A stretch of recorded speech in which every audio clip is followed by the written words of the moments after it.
Hi, I'm Lyssa deHart, and today I want to talk about something that came up a few months ago, and honestly, I've just been super busy and I haven't had a chance to really address the question that came up, but a couple of people on my YouTube channel asked me a pretty important question about why I talk so much in my coaching demonstrations. And so it really made me start to think about like how much was I talking and how much was the client talking and what's the magic ratio? I don't know. Let's get into it. You talk too much. That's what I got told. And I don't think I'm probably the only person who's ever been told this in a coaching conversation.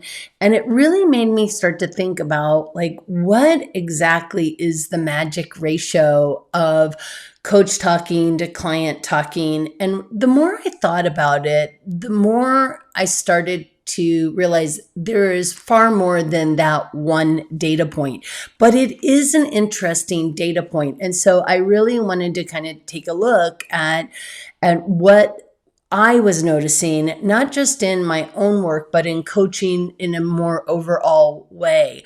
So along the way, one of the things that I did was I really started thinking about the 3 data points to consider when you're looking at this idea of conversational timing in a coaching conversation. And again, I don't think there's like one right way that we coach, but I do think that there are times where the coaches may be talking too much, those wait moments. We're going to talk a little bit about that.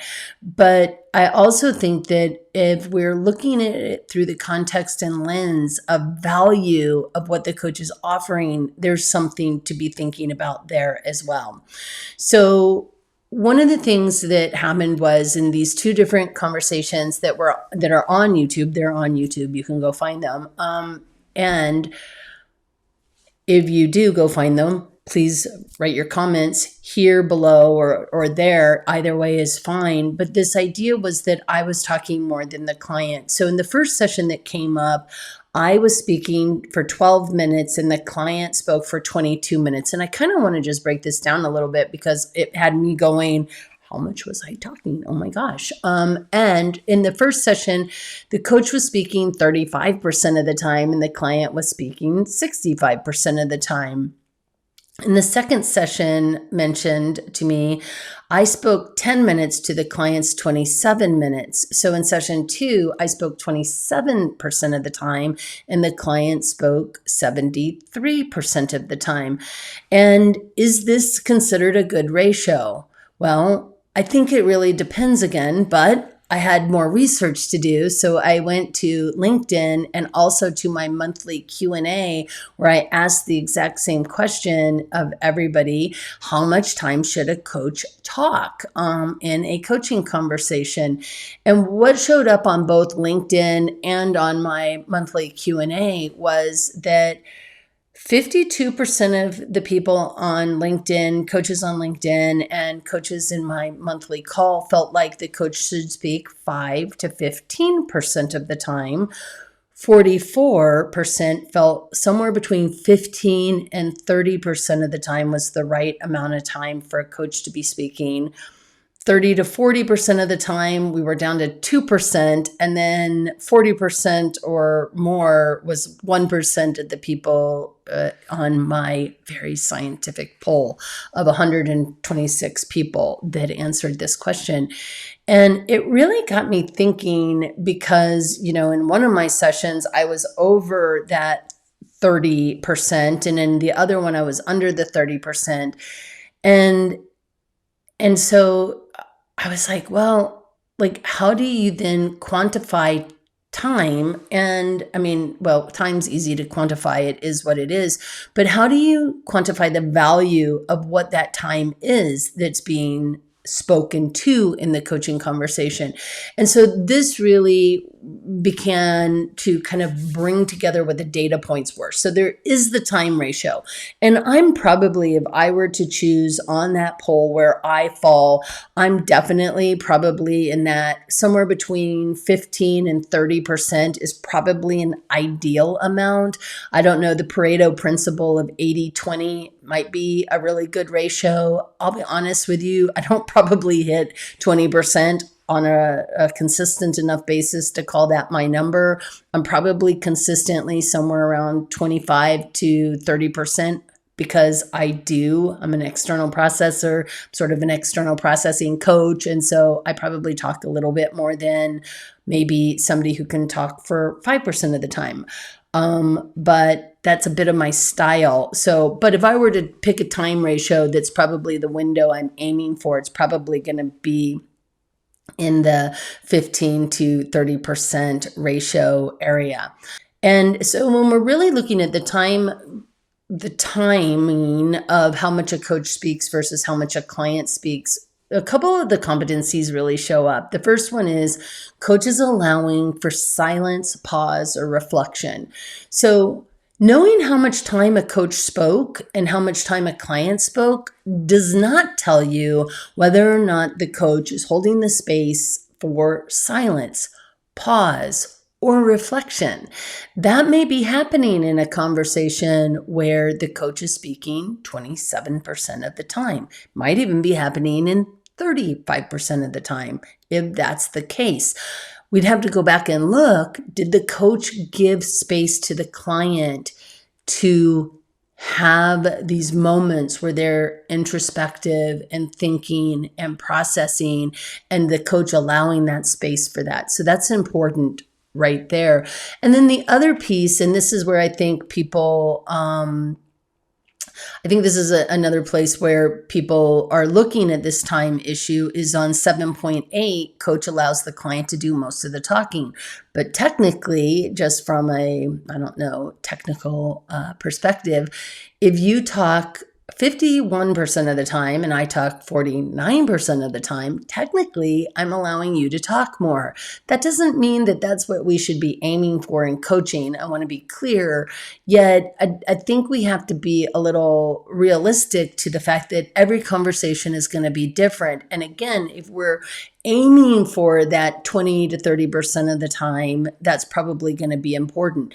The other thing is in a coaching conversation, if we're primarily asking direct, open-ended questions, one at a time, at a pace that allows the client to think, feel, or reflect, we are probably going to be talking less than the client.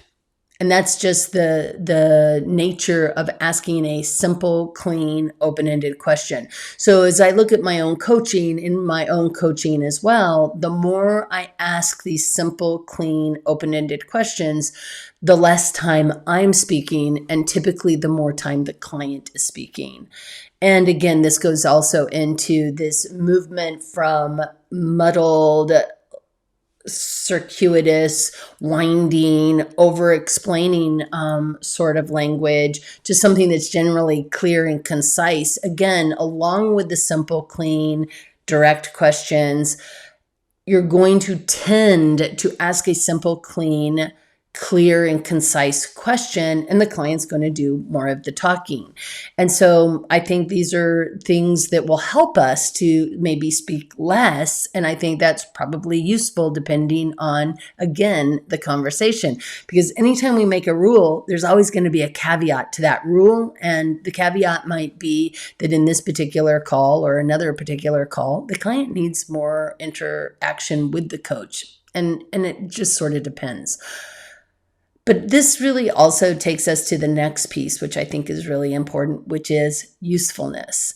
So if I'm looking at the competency of trust and safety, for instance, and I'm looking at 4.1, 4.2, 4.3, and 4.4, all of this is around partnership. It's around how we ask questions that invite the client to teach us something about themselves or about the way that they're thinking, perceiving, believing, maybe feeling, maybe anything around their situation. And so trust and safety is a huge part of the usefulness of a conversation. Are we in partnership? Are we partnering with the client by inviting the client to respond to our contribution in any way and accepting that response? You've heard me talk on this channel a lot about like offering it with open hands, because if we can do it without attachment, that's going to be really helpful. But the question needs to still be useful to the client client to have some sort of internal awareness, and maintaining presence, where we've got partnering again and demonstrating curiosity. Sometimes we demonstrate curiosity, but we're also reflecting back what we've heard the client say, and also reflecting or then asking a question about like our curiosity that is stemming from whatever the reflection is that we're sharing, or the summary of what the client just shared. And that may mean we're using some words because the client may have said a lot. And so we may have said a few different things to capture our understanding, and then invited the client into inquiry. And this shows up also in the way that we listen, but also in evoking awareness, as you'll see.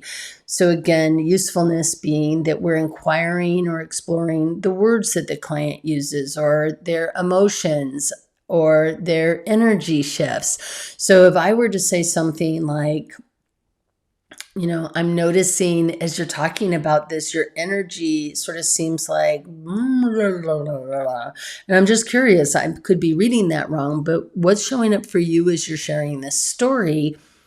I've just said more than a clean, simple, concise question, like, what's showing up for you as you share this story? I've given some context to the question that I asked, but I would argue that it's still a really useful question, because as an outside observer of the client, I'm offering a lens or a perspective that the client doesn't have for themselves. And so through that, I may be talking a bit more as I'm noticing something and sharing the observation with the client. And again, we're asking clients questions that are useful for them to explore their relationship to the situation that they're exploring during the conversation. And I think this is really crucial too, because we could be asking questions that don't really evoke awareness. They may be brief, they may be very concise, they could be very clean and clear questions, and yet they don't lead the client in a place of curiosity, and they do not help the client get below the waterline. So I've heard coaches who maybe don't say hardly anything during the coaching conversation, but all of the questions are geared towards the problem. So for instance, and I was guilty of this early in my coaching, so I'm share a story from my own coaching where the client comes and says, I'm really excited about this business that I'm working on, but there's some stumbling blocks and I really want to talk about those today. And I asked a very clean, simple question. Tell me more about your business. This is an open-ended question, but it's client leading, number one, and it's also leading the client outside of themselves. The client then spoke for a really long time, telling me all about the ins and outs of the business, what they were doing, what the classes were that they were taking, blah, blah, blah, blah, blah. And if I look at that particular call and I spoke maybe 10 to 15 minutes of the call, but the client spoke 25 minutes of the call, it doesn't make it a useful coaching call. I was under a time limit of 5 to 10% of the conversation I was taking up, but it didn't matter because the usefulness of the conversation was really minimal. It was only when you can ask these clean, clear, succinct questions, but also you're evoking awareness. So the questions are inviting the client to explore and notice their current ways of thinking, feeling, their values, needs, wants, beliefs, or behaviors, or how they might expand these awarenesses towards something coming down the road. Like what you've learned here, how might you use it should this come up or something similar come up again? And so I think it's really crucial that what we're doing is we're not pinning all of the value of the coaching conversation on something like how much time have I talked? On the other hand, in a couple of these conversations, and one in particular, I think it was a fair question to ask me because there were a couple places where I'm like, why am I talking? It's like I was processing externally what I was trying to ask. And I worked with a really great coach, BJ Levy. And one of the things she used to do in teaching would say, she'd talk about the preamble, amble, and postamble. And I think that's a developmental stage for most coaches to go through, where we do the big lead up. So may I ask you a question, because I think this question might be really useful to you. And then we ask the question, what's important about that? And then we do the postamble. And the reason I'm asking that is because I think it'd be really good for us to have a clarity around what's important for you today, so that we really use your time wisely. Now, this is a why am I talking sort of thing. I think another way that why am I talking, the weight model shows up, is when a coach gets really hooked into sharing their own story. So yeah, as you're saying that, it's reminding me of this one time, I had something similar go on, blah, blah, blah, blah, blah. And now I'm sharing my story with you, client, during your session. And this would be an example of why am I talking. I think also, and I didn't put this in the slide deck here, but I think there's also something around really paying attention to not just why am I talking, but if we have trust and safety with our clients, and there may be more of this sort of give and take in a conversation, and you may see a coach speaking more. As an assessor, I can tell you that I'd really need to see the coach talking almost the same amount of time as the client to be really super concerned. I do look at how much time a client is speaking versus a coach in my own work, but I don't use it as the only indicator of that value of that coaching conversation for that client. So I hope this was useful. I hope to see you in another video, and I wish you a wonderful day. And please leave any comments you have below, follow, all of those sort of things for the channel, and I'll see you in another video. Cheers.